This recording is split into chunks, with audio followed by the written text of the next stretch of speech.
Makers Meetup just ended and we've discussed the sumo robot. We still are thinking what are the best sensors to use and how to make instructions to assemble the robot from scratch. We are also thinking about making it as a product for Tanabade's shop. Another question is how the robot will be controlled, and will it be a remote controlled sumo robot competition or it will be programmed robot.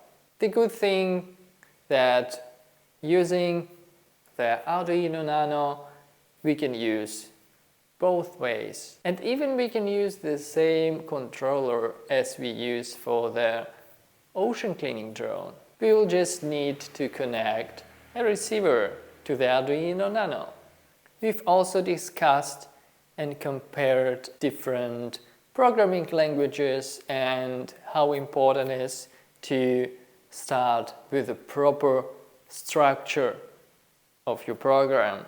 And programming is an essential part of robotics. So our small goal here is to make a simple sumo robot, make an instruction how to assemble it, and provide all necessary parts in Tanabade's shop. Makers, see you next Wednesday at 7 p.m.